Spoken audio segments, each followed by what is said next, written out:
Zaramaga, 1976. Langileak, fabrikak, nik uste dute, gure antxineko edo gure aitona-amonak egindako lana, etorkizuna hobetzeko egin zuten lana, hor gertatu zen zerbait larria, zerbait mingarria. 5 pertsona eta Zaramaga, nolako Zaramaga daukagu, nolako auzo bierginez betetakoa, bertakoak, arabatarrak eta gasteiztarrak eta kanpotik etorritzeko jende asko, ezta? Eta hor gertatu zena, egin dugu ibilbide bat eta zu kontatuko duzu pixka bat? Bai, ni naz gasteiztarra, baina lekitxotik nator, baina jala urte nahi hemen da, esatia hau eguna ni heldu nintzanetik ikusi nara zelako garrantziza daukon Gasteizdan, irizan, eta gehiago eskola honetan, atzanean eskola Zaramaga erdizan dao, eta ikusitzen da euren familizen memorizan eta euret memorizan gordetzen den zeo zer dela. Eta, gero bai, ondala pare bat aste, ondala 3 aste edo, martxoak 3ko memorial elkartiaz, bilbide bat egin Zaramagatik, bertan da zen eskultura desberdinak bai ikusten, ez da pilo bat ikusi genuzan. Eta horren artean ikusi genuan gain representatiboa dan langile borrokan eskua, ez da monolitua. Gero ikusi genuan emakumeen indarra irudikatzen daben eskultura hori bai. Eta bai zelan ez, bera elixia, eta lan azpimarratzeko justo eskolako patizotik ikusten den mural hori ez da, eta mural horretan ikusten da zelan aitxitxa bat da hon kontaten bere hilobar historiza, da justo eurak egin daben horixe da, ez da pasaten dana, orduan. Hemen daude, Lur, Aiala, Aitor, Irene, eta hauek, euren aitona-amona kontatuko gauzak, eta, Lur, zer? Pues bai, nire aitona kontatu zidan lehenengo asambleetan Elizako apaiz hausten ziola, Elizara jatea langilei eta hor asamblea batzuk egiteko. Martxoak 3an, arratsaldean, nire aitona asambleara joango zen, baina amama abisatu zion ez joateko ze kotxe gris asko eta polizia asko joaten ikusi zuela. Gero, egun hori eta gero, Zaramaga ia itxita zegoen dena kaleak eta dena poliziaz eta barrikadaz beteta zegoen eta agian kalera irten bazinen, igual poliziak jotzen zuten. Irene? Niri ez zidan nire aitona-amona kontatu, nire osaba baizik eta nire osaba kontatu zidan bera gauean lan egiten zuela eta justo martxoak 3ean arratsaldeko 2etan esnatu zen eta futbol zelaiera, Zaramagako futbol zelaiera joan zen, baina joan zenean zegoen zelai guztia harriz beteta, ezin zen jolastu futbolera, eta etxera joan zen. Eta bera lan egiten zuen lagun bat, Francisco Aznar deitzen zena, ere joan zen berarekin, geratu zen berarekin futbola jolasteko, baina ere bueltatu zen etxera eta bueltatu zen lekutik, Elizako lekutik eta hori eta hil zuten hor. Bai, nire amona ere bizi izan zuen guztia, bera zegoen bere etxean eta bere anaiak deitu zioten etortzeko manifestazioa da. Bera etorri zen Mari Joserekin bere lehengusua dela, eta momentu horretan joan zen manifestazioera. Tiroak hasi zirenean, Mari Joseri pilota bat eman zion Bizkarraldean, eta bera esan zuen golpe handi bat Bizkarraldean. Eta Zaramagako auzokideak ireki zioten etxeak eta sartu ziren. Eta gero nire amona leihotik ikusi zuen pertsona bat hilda, eta hor jartzen zuen justizia. Gero, nire aitonaren partetik bera zegoen azera ondoan, eta bera zegoen Luisekin, bere anaia zela, uste dut. Eta berari ere, tirokasi zirenean oinan eman zion tiro bat.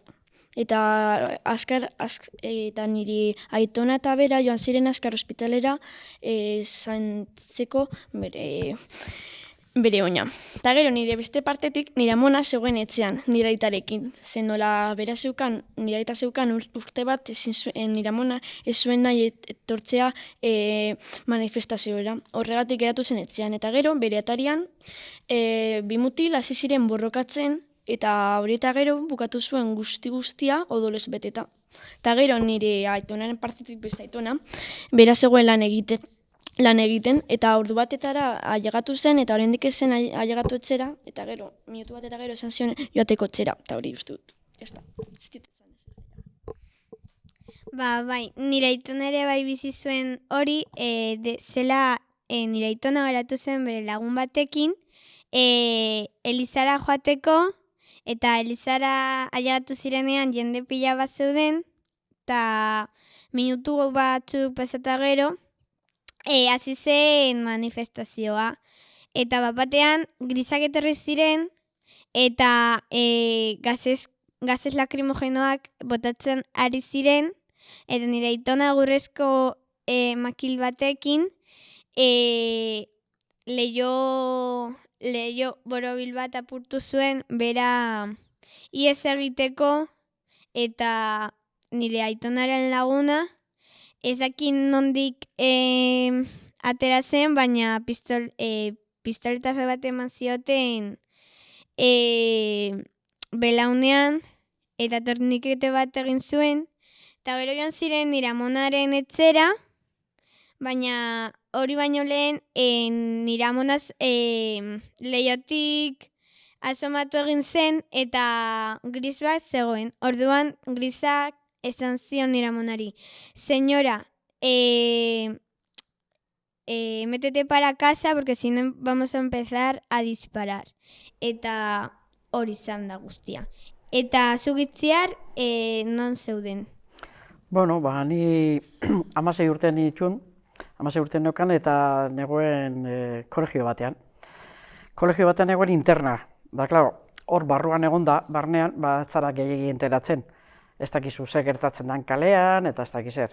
Eta kanpotik etortzen ziren beste ikaskide batzuk, eta haiek esate zizuten, hori ze gertatzen den, ez? Ostras, gertatzen ari da kriston sarraskia, dago hemen polizia, militarrak, dana Gasteiz guztia hartuta dago, eta azkenien barruan ikaratuta, kriston sustuekin, ze gertatzen da hemen. Eta, heldu zan momentu baten esan zutela, gu monjetxe batean geuden, da, monje, mesedez utzi etxera joaten, gurasoekin egoteko gogu dekogu, hemen beldurra ematen digu, eta soskun monja ezin zela atera Gasteiztik. Gasteiz itxitxa zegoela, dana zegoela poliziaz eta ejertzitoz hartuta, eta hemen gelitu behar ginela, ezin ginela ez atera, ez barrura sartu inor, eta hori izan. Barruen zauz, da zu pentsatzen duzu akaue, hemen gerria dator, hemen gelituko ez dakit. Eta gero gainera, momento baten, gogoratzen naiz, geunden logeletan, ero ez dakit nun, eta horre Furos kalean, horre zegoen ejertzituek ero zeukan olako bateria txikiri batero, eta hor zegoen ere trenbidea, eta hortik hasi ziren, nik 16 urtekin sekule gerra bat ikusitxe, sekule zer ikusitxe, ikusi nituena niretzako tankeak ziren. Tankeak ziren, ikusten burrunbada hori entuterakoan atera ginen lehiora, eta tankeak, ez ziren tankeak ziren, tanketak, ura botatzekoak, baina zuk ikusten duzu, eta pentsatzen duzu tankea direla, gerra datorrela, eta beldurraz, pentsatzen, hau bukatu da. Niretzako penagarria zen, hil behar baduzu, gutxinez gurasoen ondoan hil ez, baina hiltzea horre urruti eta gero etzaren gertatu hainbeste ez, baina bai izan zen borroka langileak borrokatu zuten asko, euren eskubideagatik, eta besteak, langileak esku utzik, berbekin bakarrik, eta besteak beldurra berbei, ezta? Beldurra hitzei, ez? Eta besteak pistolekin, pelotekin, tanketak horiek ekarrita, ejertzitua, ikusten da, ez? Desberdintasun dagoen, ez? Batzuk hitzekin lortzeko enpresak gero eta hobeto ari ziren, eta gero eta hobeto baldin badoaz enpresak, gu ere langile moduan, biharginen moduen, behar dugu ere bai, hobeto joatea, ez? Hortxe esan borroka, ez zan nahi izan, eta horregatik egin zan sarraski guzti hori, ez? Egin zan injustizia hori, ez? Eta ez dakit, azkenengo zerbait dagozu kontatzeko zu gero? Azkenengo esan duzuna hori... Nire ama esan zidan,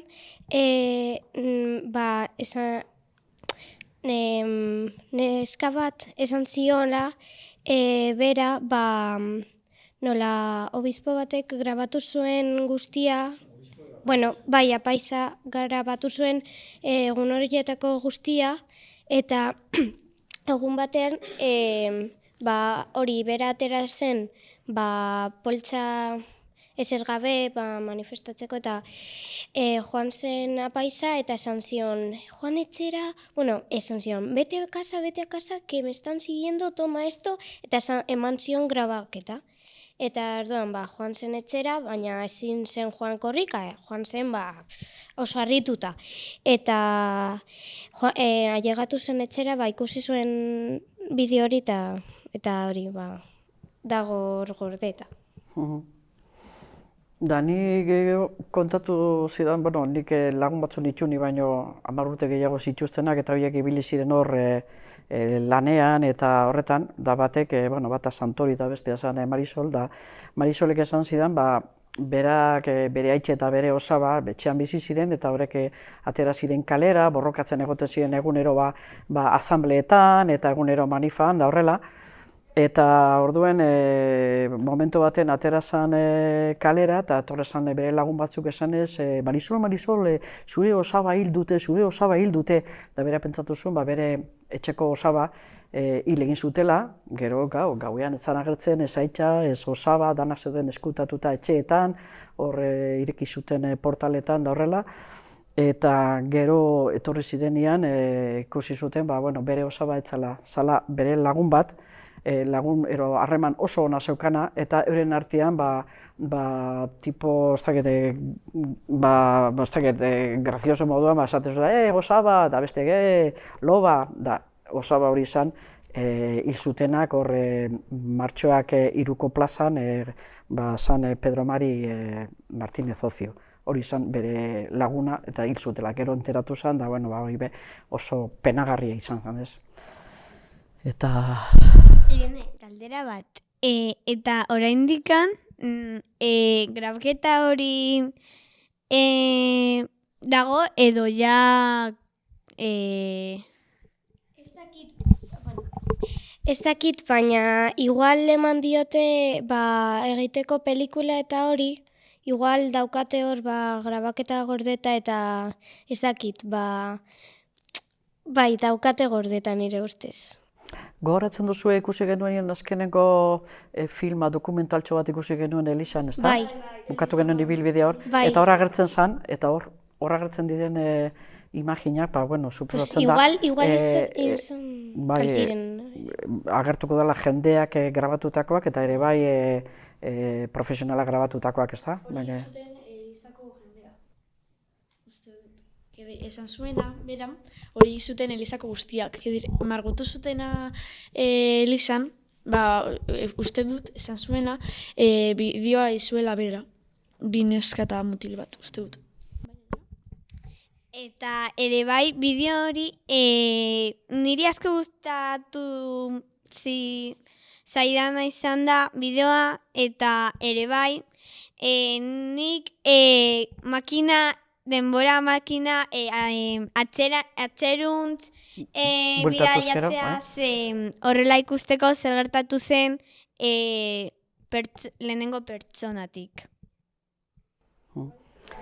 Bueno, da besterik ez daukago, esateko eskerrak gugatik hainbeste lan egin dutenak, gugatik hainbeste eskubide lortzeko borrokatu dutenei, eta langileriei, eta Zaramagako auzoko jendeari eskerrak eman, eta lur, ez dakit edo, bai?